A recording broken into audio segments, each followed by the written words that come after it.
शंकरं शंकराचार्यं केशवं बादरायणं सूत्रभाष्य कृतो वन्दे भगवन्तौ पुनः पुनः। ईश्वरो गुरुरात्मेति मूर्तिभेद विभागिने व्योमवद्व्याप्तदेहाय दक्षिणामूर्तये नमः। श्री दक्षिणामूर्तये नमः। विवेक चूड़ामणि 9वां प्रकरण। लक्षण चल रहे हैं जीवन मुक्त के लक्षण।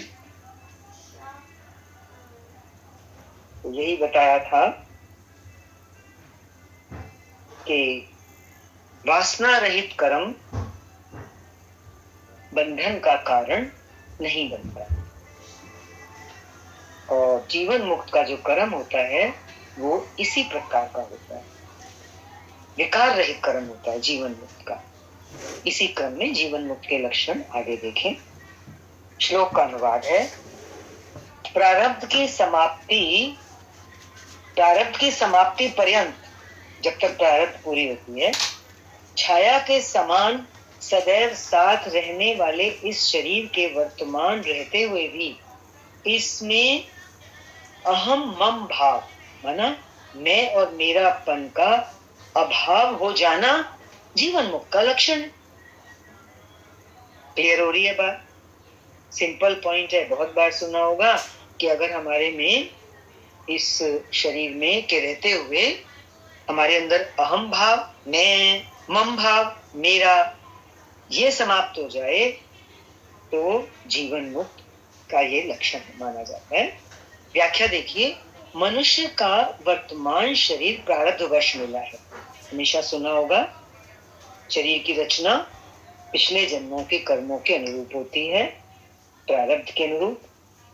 और जो शरीर मिलता है इसकी एक निश्चित अवधि है, एक फिक्स समय के लिए हम संसार में आते हैं। इस अवधि की समाप्ति पर ही ये छूटेगा। जितना समय हम लेके आते हैं, जब वो समय पूरा हो जाएगा तो शरीर छूट जाएगा। आत्मज्ञानी इस शरीर का उपयोग करके जीवन मुक्त की अवस्था प्राप्त करता है। ये लाइन बहुत महत्वपूर्ण है कि आत्मज्ञानी क्योंकि जानता है कि मुझे ये शरीर एक निश्चित अवधि के लिए मिला है। अब देखो, ये हमारे लिए लेसन है, क्योंकि हम इस बात में जागरूक नहीं रहते हैं कि हमारा समय लिमिटेड है इस धरती के ऊपर। हम संसार में सामान्य व्यक्ति तो ऐसे चलता है कि जैसे वो कभी जाएगा ही नहीं। लेकिन फर्क क्या है आत्मज्ञानी का और एक संसारी का, कि आत्मज्ञानी ये जानता है कि मुझे एक निश्चित अवधि के लिए ये शरीर मिला है, तो वो अपने शरीर का उपयोग करके क्या उपयोग करता है? वो जीवन मुक्त की अवस्था प्राप्त करता है। इस अंतिम लक्ष्य को प्राप्त करने के बाद शरीर की उसके लिए कोई उपयोगिता नहीं रहती। लक्ष्य प्राप्त हो गया तो अब उसके लिए शरीर जो है वो उपयोगी नहीं रहा, किंतु बेशक उपयोगी नहीं रहा शरीर, कारण वो अपने शरीर को नष्ट नहीं कर देगा। क्योंकि देखो, स्वयं इस शरीर को नष्ट करना भी इच्छा और वासना ही है, जो ईश्वरीय नियमों के विपरीत है। तो सहज जीवन होता है जीवन मुक्त का। वह उसकी समाप्ति के समय की प्रतीक्षा मात्र है। तब तक जब तक उसका जीवन समाप्त नहीं होता, और बस एक प्रतीक्षा में जैसे समय उसका जीवन निकल रहा है, तो जितनी प्रतीक्षा बाकी है शरीर के समाप्त होने की, तब तक वो कैसे चलता है शरीर के साथ, ये देख लो इसमें। तब तक वो इसे छाया के समान मानकर, इसे मैं का स्वरूप ना मानते हुए जीवन यापन करता है, छाया की तरह लेता है शरीर। तो जैसे हम चलते हैं, धूप में हमारी छाया दिखती है, तो छाया की क्या वैल्यू होती है? कुछ नहीं। हम जानते हैं ये झूठ है। ठीक इसी तरह से वो अपना जीवन यापन करते हैं। शरीर के प्रति ममत्व भाव कि ये शरीर मेरा है, ये उसका समाप्त हो जाए तो मुक्त हो गया ना, मेरा भाव निकल गया शरीर से, तो यही तो मुक्ति है।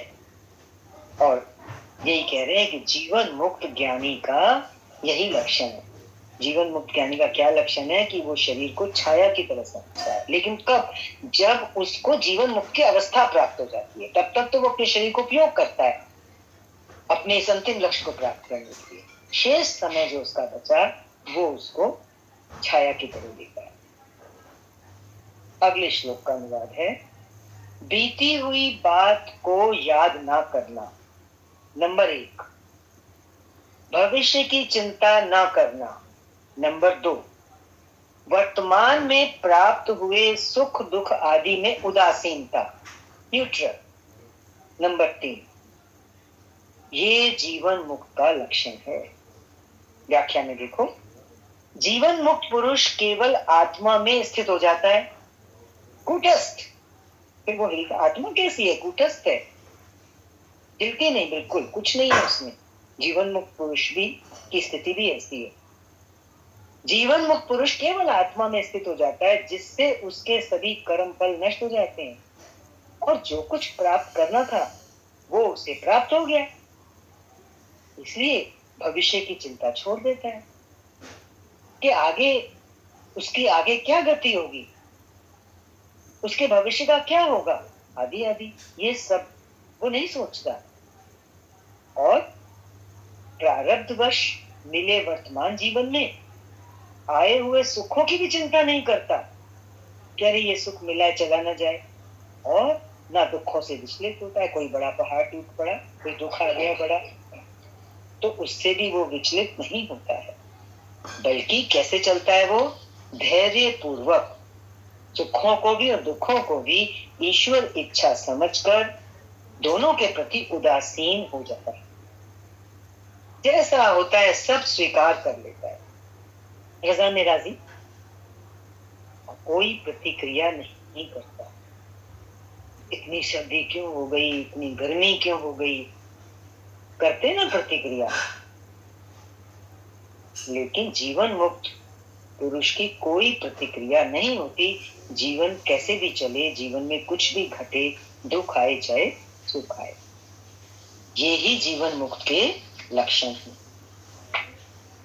अगले श्लोक का अनुवाद है, अपने आत्म स्वरूप से सर्वथा पृथक इस गुण दोष में संसार में सर्वत्र समदर्शी होना जीवन मुक्त का लक्षण है। बहुत अच्छी बात आ रही है ये। अपने स्वरूप, अपने आत्म स्वरूप से सर्वथा पृथक। देखो, एक तो हमारा आत्म स्वरूप है, अब ये संसार कैसा है उससे अलग है, और इस संसार में क्या है? गुण भी हैं, दोष भी हैं। लेकिन वो जो जीवन मुक्त पुरुष है वो तो सर्वत्र कैसा है? समदर्शी है। क्योंकि देखो उसकी स्थिति कहाँ है? आत्मा में। अब क्योंकि उसकी दृष्टि तो भीतर है, तो बाहर जो संसार गुण दोष में है उसको वो वैसा नहीं दिखता, ना उसको गुण दिखते ना उसको दोष दिखता। ये दृष्टि कैसी हो गई? समदर्शी। और इसीलिए कह रहे हैं कि सर्वत्र समदर्शी होना जीवन मुक्त का लक्षण है। व्याख्या में बता रहे हैं, ये समस्त संसार गुण दोष में है, क्योंकि इसका निर्माण तो प्रकृति के 3 गुणों से हुआ है। आपने बहुत बार सुना होगा, सतोगुण, रजोगुण और तमोगुण के कारण हुआ है। अब जब ये 3 गुणों से निर्माण हुआ है संसार को, तो इन गुणों में तो ऊपर नीचे ये होते रहेंगे। जो भी इनसे कर्म होंगे उनमें कभी गुण होगा कभी दोष होगा, और इनका आत्मा से संयोग मात्र है। सिर्फ आत्मा के प्रकाश में ये काम करते हैं गुण, और इनका कोई संबंध आत्मा के साथ नहीं है। जब जीवन मुक्त हो, अपनी आत्मा का ज्ञान हो जाता है कि आत्मा तो इससे ऊपर है 3 गुणों से, तो वो फिर प्रकृति के इन गुणों से अपना संबंध विच्छेद कर लेता है। समझ आ रही है बात? कि ये 3 गुण तो नीचे की बात है ना, प्रकृति की बात है। भले वो आत्मा के प्रकाश में चल रहे हैं तीनों, पर आत्मज्ञानी ने, जिसकी स्थिति आत्मा में होगी, उसने ये जान लिया कि मैं आत्मा हूं, जब उसने ये जान लिया तो फिर हाथ में कोयला कंकड़ पत्थर कौन उठाए, सत्व रज तम में क्यों जाएगा तो वो। और इस प्रकार प्रकृति जन्य इस गुण दोष में संसार को वो दृष्टा भाव से देखता मात्र है, देखता है, उसमें लिप्त नहीं होता, प्रवेश नहीं करता उसमें, गुण दोष में संसार उदासीन हो जाता है, लिप्त नहीं होता। वो इन सभी गुण दोषों को प्रकृति जन्य मानकर उसने समझ लिया ना कि संसार में जितने भी गुण दोष हैं वो प्रकृति जन्य नहीं, सत्व रज तम से के कारण है। तो जब बात समझ में आ गई तो किससे दोस्ती किससे दुश्मनी, वो तो फिर सबके प्रति समदर्शी हो जाता है, क्योंकि उसको दिख रहा है ये गुणों का खेल है। संसार के इसमें जो संसार के लोग हैं या जो भी गतिविधियां हैं उनमें उसको दोष दिखाई नहीं देता, क्योंकि उसने रहस्य को समझ लिया। हमें भी समझना है, गुण गुणों में वर्त रहे हैं, हम किसी को बुरा कह देते हैं, किसी को अच्छा कह देते हैं। ये है समदर्शिता। पर ये समदर्शिता कब आएगी, जब ये समझ विकसित हो कि 3 गुण से ही सारी प्रकृति का निर्माण हुआ है और उसी के कारण गुण दोष हैं। तो जिसकी आत्मा में स्थिति हो गई वो समदर्शी हो जाता है, माना गुण दोषमयी इस संसार को वो उसके गुण दोष से नहीं देखता, उससे ऊपर उठ जाता है। वो ये जान जाता है कि ये गुण दोष प्रकृति के स्वभाव के कारण, स्वभाव में वो तीनों गुण के कारण, जिन्हें दूर नहीं किया जा सकता। समझ रहे हो क्या कह रहे हैं, इन गुण दोषों को हम दूर नहीं कर सकते, केवल और केवल आत्मज्ञानी ही इनसे मुक्त रह सकता है। प्रकृति में परिवर्तन लाना मनुष्य के वश में नहीं है। प्रकृति तो अपने नियम के अनुसार कार्य अवश्य करती रहेगी, है ना।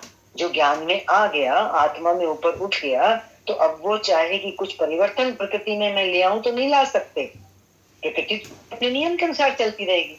अब मनुष्य क्या करेगा, जिसको ज्ञान हो जाएगा वो प्रकृति के साथ अपना बस सामंजस्य मात्र बैठा सकता है, वो अपनी एडजस्टमेंट कर सकता है, अपना काम निकाल सकता है। अपना लक्ष्य प्राप्त करना है ना, तो वो क्या करेगा, रास्ता लेगा, किसी से अड़ेगा भिड़ेगा नहीं। ये है एडजस्टमेंट करके आगे बढ़ना। ऐसा जानकर जीवन मुक्त पुरुष समदर्शी हो जाता है। समझ में आ रही है बात। जब उसने पूरी बात समझ ली तो वो कैसा हो जाता है, समदर्शी हो जाता है। प्रकृति की सत्ता आत्म स्वरूप से सर्वथा भिन्न सत्ता है। प्रकृति की सत्ता और आत्मा का स्वरूप ये दोनों अलग चीजें हैं। आत्मा की सत्ता जिसका कार्य क्षेत्र भी भिन्न प्रकार का है, प्रकृति का कार्य क्षेत्र अलग है, आत्मा का कार्य क्षेत्र अलग है। वो अपने कार्य में स्वतंत्र है प्रकृति, और ब्रह्म भी उसी की सहायता से सृष्टि रचना करता है। रचना ब्रह्म करता है, लेकिन किसकी सहायता से होती है, प्रकृति की सहायता से होती है।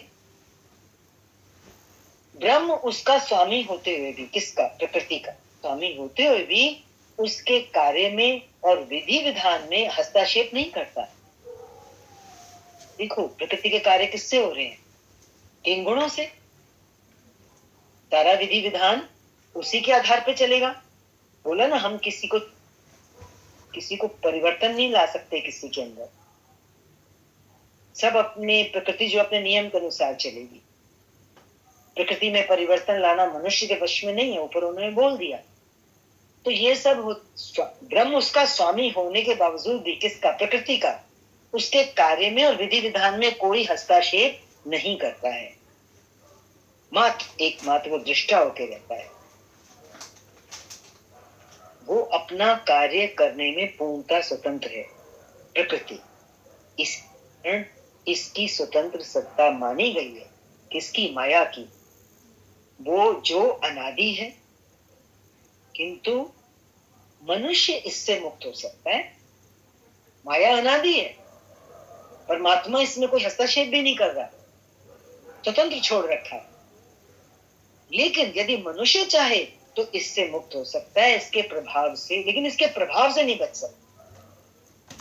माना जब तक वो मुक्त होने के लिए अपना अभ्यास करेगा, प्रयास करेगा, तो माया का प्रभाव पूरे रास्ते उसके बाधा के रूप में सामने आएगा। तो साधक क्या करेगा? सब बाधाओं को फेस करता हुआ ही आगे निकलेगा। जैसे किसी बड़े तूफान में से गुजरना हो, नाव को नदी में तूफान आ गया और खेना हो, जो खे के ले गया वो पार पहुंच गया। तो माया के प्रभाव से हम नहीं बच सकते। ये तो हम भी अपने जीवन में देखते हैं, हर कोई देखता होगा जो भी इस रास्ते पे चलेगा, कि हमने कदम तो रखा है लेकिन कितनी बाधाएं आती हैं, क्योंकि वो माया का, प्रकृति का प्रभाव है। हम इससे बच नहीं सकते, लेकिन हम इससे मुक्त हो सकते हैं। मुक्त होने का क्या मतलब है? जो अभी ऊपर बोला, हम सामंजस्य बिठा सकते हैं। हम देखेंगे ना हमें रास्ता कैसे लेना है, हमें कैसे एडजस्ट करना है। एडजस्टमेंट, अपना काम निकालना।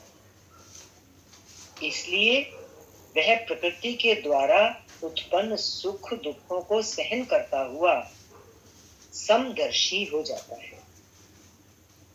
एक समदर्शिता है बाहर की, संसार के गुण दोष में संसार की, और एक है जब वो अपनी साधना में है और माया का प्रभाव उसके ऊपर पड़ता है, तो वो तो क्या होते हैं? सुख दुखी होते हैं ना। तो उनको भी वो सहन करता हुआ जब आगे बढ़ता है, तो इसको भी वो कह रहे हैं वो समदर्शी हो जाता है। माना सुख में वो सुखी नहीं होता और दुख में दुखी नहीं होता। अगले श्लोक का अनुवाद है, इष्ट अथवा अनिष्ट वस्तु की प्राप्ति में। इष्ट मीन्स जो हमने मांगा, जो चाहा। अनिष्ट जो हम कहते हैं ऐसा ना हो, पर वो हमें मिला, प्राप्त हुआ। इष्ट अथवा अनिष्ट वस्तु की प्राप्ति में समान भाव रखने के कारण जीवन मुक्त का लक्षण क्या है? उसको इष्ट प्राप्त हो या अनिष्ट प्राप्त हो, उसकी मन मर्जी हो या उसकी मर्जी के खिलाफ हो, दोनों में उसका भाव कैसा है? समान। समान भाव रखने के कारण दोनों ही अवस्थाओं में चित्त में कोई विकार ना होना जीवन मुक्त पुरुष का लक्षण है। उसके चित्त में विकार नहीं होता। देखो क्यों नहीं विकार होता? क्योंकि उसको सामने अपना वो परम लक्ष्य दिखाई दे रहा है। अभी कुछ इष्ट अनिष्ट हुआ तो वो कहता है ठीक है, साइड करो, आगे बढ़ो। चित्त में विकार नहीं आने देता। चित्त में विकार आ जाएगा तो रुक जाएगा। ये जीवन मुक्त का लक्षण है। देखो, चित्त में कोई विकार का ना होना। व्याख्या में देखो, जीवन मुक्त पुरुष इष्ट वस्तु की प्राप्ति से प्रसन्न नहीं होता, न अनिष्ट हो जाने पर व्याकुल ही होता है। जो कुछ प्रारब्धवश घटित होता है उसे समान भाव से स्वीकार कर लेता है। भाई मेरे प्रारब्ध का खेल है, इट्स ओके, स्वीकार कर लेता है। चित्त में हर्ष या विषाद आदि का कोई विकार ही उत्पन्न नहीं होगा। ये भी स्टेजेस हैं साधक की जिंदगी में। कोई स्टेज ऐसी भी आ सकती है कि कभी इष्ट अनिष्ट होने पर वो थोड़ा सा प्रभावित होता हो, लेकिन फिर वो जागता है कि अच्छा अभी मेरे में कमी है, वो और साधना करता है और अभ्यास करता है और स्ट्रांग बनता है। तो एक समय ऐसा आता है जब उसके चित्त में ये सब चीजें कोई विकार ही उत्पन्न नहीं कर पाती। अगले श्लोक का अनुवाद है, ब्रह्मानंद रसास्वादन में। ये तो क्लियर ही हो रहा होगा शब्द, ब्रह्म के आनंद में जो उसका रस का आस्वादन आ रहा है जीवन में को, ऐसे रसास्वादन में चित्त की आसक्ति रहने के कारण चित्त उधर आसक्त हो गया, उधर ही जुड़ गया। तो फिर क्या हुआ? बाह्य और आंतरिक वस्तुओं का कोई ज्ञान ना होना, ना उसे बाहर कुछ दिखता है और ना ही उसे अंदर कुछ दिखता है। अंदर ना दिखने से क्या मतलब है? आप मन में ख्याल विचार वृत्तियां थोड़ा नहीं उठती हैं। आंतरिक वस्तुओं का भी कोई ज्ञान ना होना जीवन मुक्त यति का लक्षण है। ऐसे जीवन मुक्त को यति शब्द से भी पुकारा जाता है। जीवन मुक्त यति की केवल ब्रह्म के आनंद का रसपान करने में आसक्ति हो जाती है, वो तो उसी में डूबा रहता है, जैसे रसगुल्ला चाशनी में पड़ा है, रस में पड़ा है। जीवन मुक्त यति का चित्त सदा निरंतर इसी के रस पान में मग्न रहता है, जैसे भौरा पुल पर बैठ के उसका रस पान करता है फूल का। इस प्रकार ये जीवन मुक्त यति सभी बाह्य और आंतरिक वस्तुओं माना विचारों का त्याग कर देता है, और आंतरिक जो विचार जो होते हैं, माना कह रहे हैं यहाँ पे, इन सब का तो उसे कोई ज्ञान भी नहीं रहता, चाहे कोई बाह्य वस्तु हो चाहे कोई आंतरिक हो, उसे कोई ज्ञान नहीं रहता। अगले श्लोक का अनुवाद देख रहे हैं। देह और इंद्रिय आदि में और कर्तव्य में होता है ना हम लोगों को, ये मेरा कर्तव्य, वो मेरी ड्यूटी। देह तथा इंद्रिय आदि में और कर्तव्य में जो ममता और अहंकार से रहित होकर, अहंकार मीन्स मैं, ममता मीन्स मेरा, ये देह मैं, ये इंद्रियां मेरा, ये कर्तव्य मेरा, इससे रहित होकर उदासीन पूर्वक रहता है, जीवन मुक्त इनसे ऊपर उठ जाता है। ऐसा पुरुष जीवन मुक्त के लक्षण से युक्त है। व्याख्या में बता रहे हैं, शरीर, इंद्रियां और कर्तव्यों का भाव अहंकार के कारण ही तो होता है।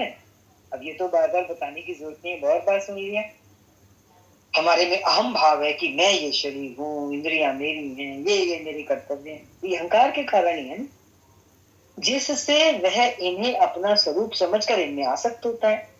एक साधारण व्यक्ति की तो यही स्थिति है, शरीर, इंद्रियां, कर्तव्य को अपना मान के इनसे वो अटैच रहता है। लेकिन जीवन मुक्त पुरुष तो आत्मा को ही अपना स्वरूप समझता है, जिससे देह, इंद्रियां, कर्तव्य इन सबके प्रति उसकी कोई आसक्ति नहीं होती और ना ही ममता होती है। फिर वो कैसे जीता है? वो इन सब के प्रति उदासीन होकर रहता है। अगले श्लोक का अनुवाद है, जिसने श्रुति प्रमाण से अपनी आत्मा का ब्रह्मत्व जान लिया है। ब्रह्मत्व कि मैं ब्रह्म तत्व हूं, अपनी आत्मा का एकता होगी ना, मैं वो ब्रह्म हूं, और जो संसार बंधन से रहित है। अब उसको संसार के संबंध, संसार के पदार्थ, इनसे कोई बंधन उसको महसूस नहीं। ऐसा पुरुष जीवन मुक्त के लक्षणों से संपन्न है। जिसे आत्मज्ञान हो गया और श्रुति प्रमाणों के आधार पर उसने ये जान लिया कि ये आत्मा ही तो ब्रह्म है, मैं ही तो वो हूं, और आत्मा ही तो मेरा स्वरूप है, इसलिए मैं ब्रह्म ही हूं, जिससे वह सभी प्रकार के संसार बंधनों से मुक्त हो चुका है, वही जीवन मुक्त है। आज के लिए इतना ही। हरिओम। शांति शांति शांति। ओम पूर्णमदः पूर्णमिदं पूर्णात् पूर्णमुदच्यते पूर्णस्य पूर्णमादाय पूर्णमेवावशिष्यते। ओम शांति शांति शांति।